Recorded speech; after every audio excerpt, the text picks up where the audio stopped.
oggi ci troviamo nella zona di Via Roma, la zona il quartiere delle Magnolie a Udine, uno dei posti che a seconda delle opinioni è uno dei posti migliori della città e poi l'altra opinione dice che è uno dei posti migliori della città.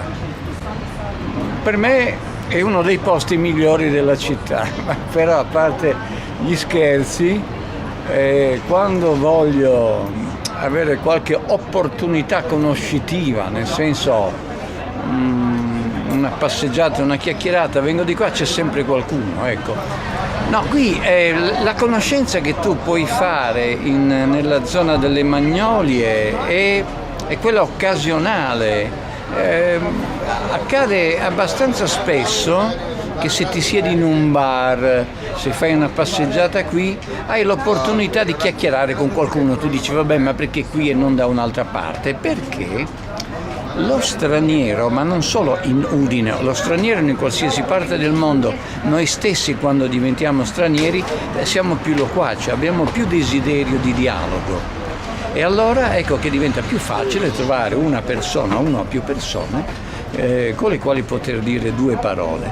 Quando poi queste persone sono appartenenti ad un paese straniero diventa anche abbastanza più curioso da parte, almeno da parte mia, dialogare con loro, perché io sono nato curioso e quindi mi fa sempre piacere conoscere qualcuno che ha vissuto e vive una cultura diversa. E poi devo dirti, io sono anche un po' improbabile come intervistato, perché nella mia vita ho avuto collaborazioni con parecchi stranieri per motivi di lavoro, perché io sai che io ho suonato con africani, con turchi, con olandesi, francesi, americani, neri americani, bianchi americani, addirittura anche con un giallo americano, per dirti che, e quindi queste mie esperienze un po' anche in giro per il mondo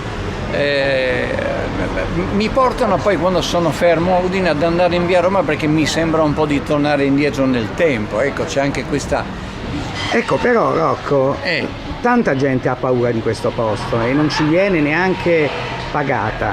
Sì, hanno ragione, fanno bene a non venire, perché bisogna chiudersi nelle case, devi chiuderti, devi costruire fortezze, devi proteggerti, perché finché avremo paura saremo infelici, bisogna rincorrere l'infelicità. Allora io dico questo, negli anni 70 il luogo pericoloso a Udine era Piazza San Giacomo, era la piazza dei drogati e si narravano cose assurde, impossibili, di situazioni terribili dove c'era una pericolosità latente. Siccome io frequentavo Piazza San Giacomo, facevo un po' il vice sociologo, mi piaceva tanto, io non mi sono mai drogato, devo essere sincero, non me ne vanto, non è un vanto, è una considerazione.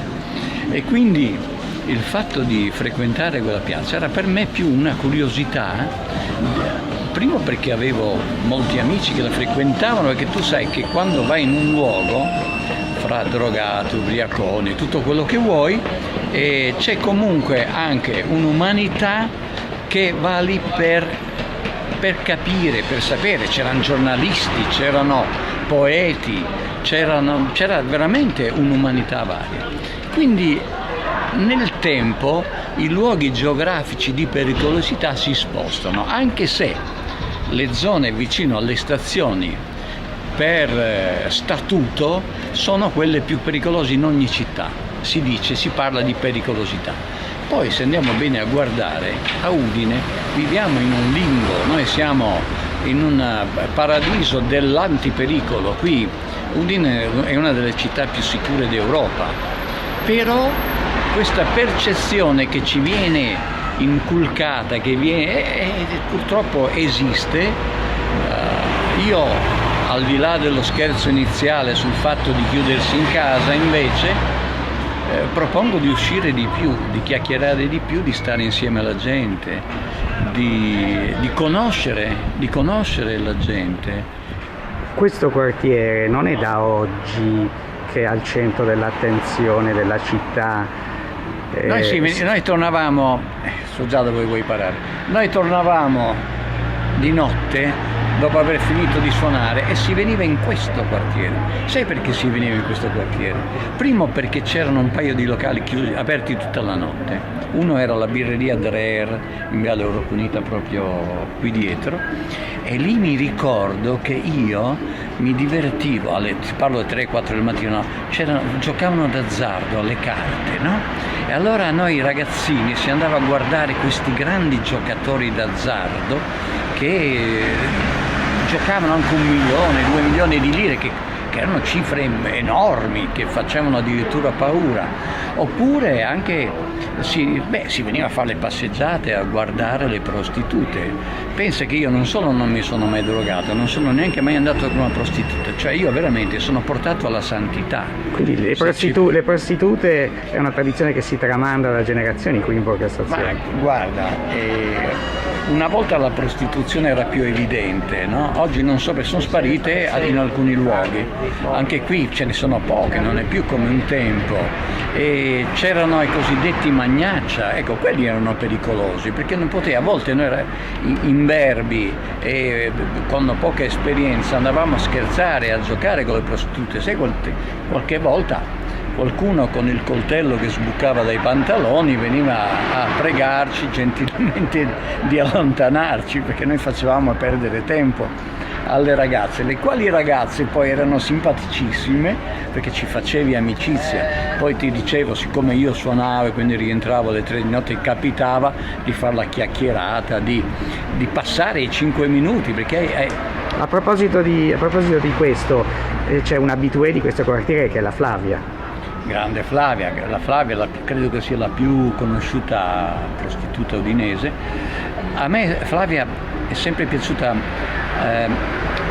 era la prostituta che non aveva il viso né le physique du rôle della prostituta, cioè lei aveva la bellezza di una sorella, di una madre, cioè, e noi ci innamoravamo non solo di lei, ce n'erano alcune bellissime, ci siamo innamorati di alcune prostitute veramente belle. La Flavia era una di queste. La Flavia è una persona espansiva, è una persona buona, e so che adesso ha dei problemi fisici, me ne dispiace, però è stata un po' il simbolo della prostituzione udinese di quegli anni, sempre allegra, sorridente.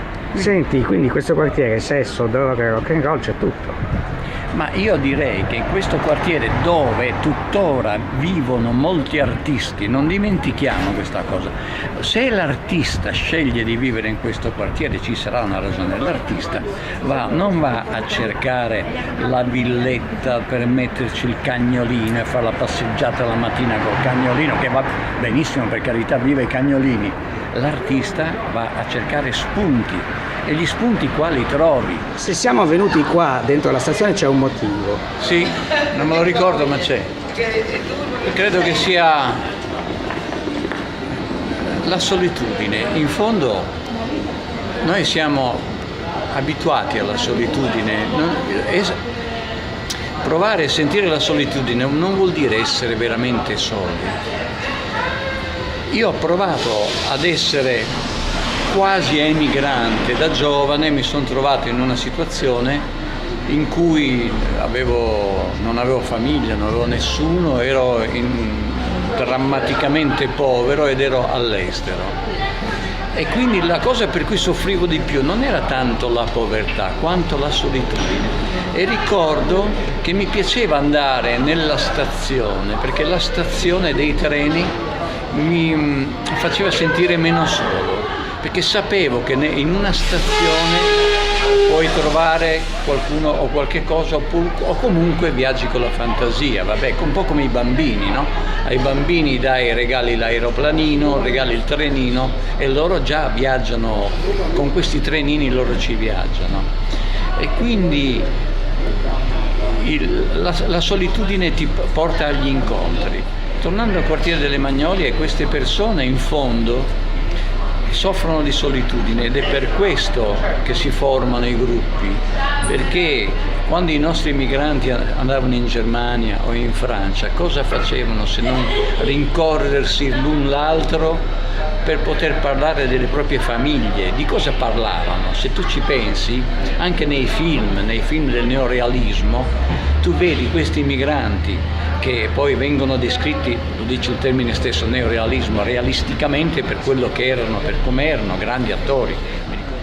I loro racconti avevano sempre a che fare con la loro terra, con i loro ricordi, e quindi è questa solitudine che ti porta a non essere solo e a voler stare con gli altri, ad aprirti con gli altri. Poi, se tu sei cretino, rimani cretino sia da solo che in compagnia, rimani cretino nella stazione, rimani cretino nel centro città, sia che tu abbia i soldi, sia che tu non li abbia. Il cretino è cretino in una città che ha sempre vissuto con i suoi cittadini, siamo un po' tutti uguali, insomma, no? E di punto in bianco si vede abitata e frequentata da altre popolazioni.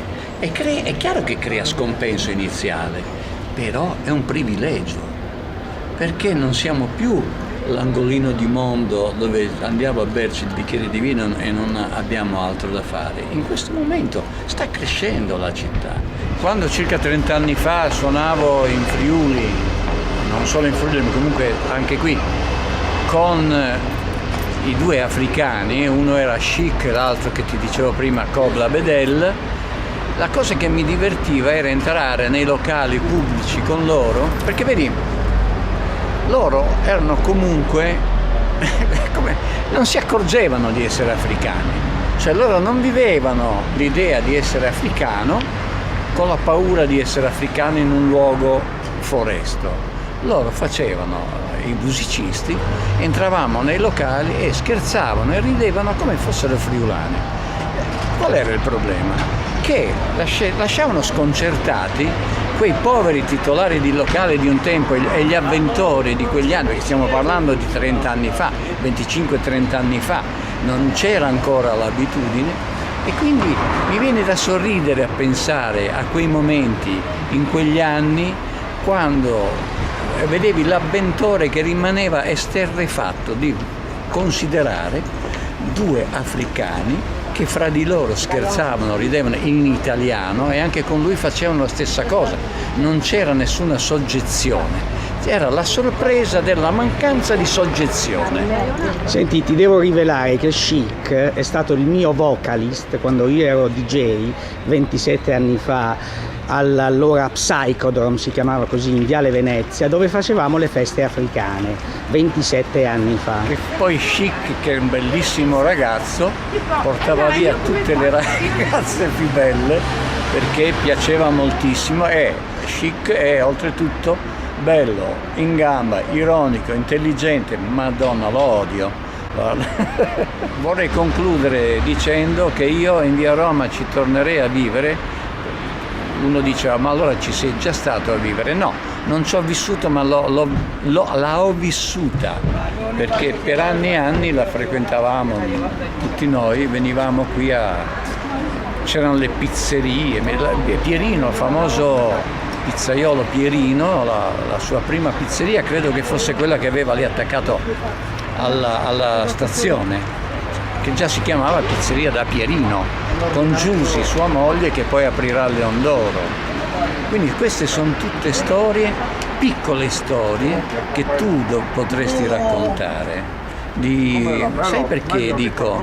Perché tu sei straniero, tu vivi in un mondo che non è il tuo, e secondo me lo straniero riesce a raccontare ancora meglio la realtà di un luogo, perché non ne viene coinvolto emotivamente, anche se poi ci entra con la fantasia, con la memoria, con le esperienze degli altri, e tu che immagino sappia raccontare con dovizia particolari, penso che ne trarresti un bel racconto, delle belle storie, partendo proprio dal pizzaiolo Pierino, finendo al musicista Burtone, felici entrambi. Pierino era un emigrante, anche lui, ecco, In quegli anni avevamo il problema con voi meridionali, quello sì. C'è da dire che gli emigranti attuali hanno risolto questo problema. Adesso i meridionali fanno parte della collettività.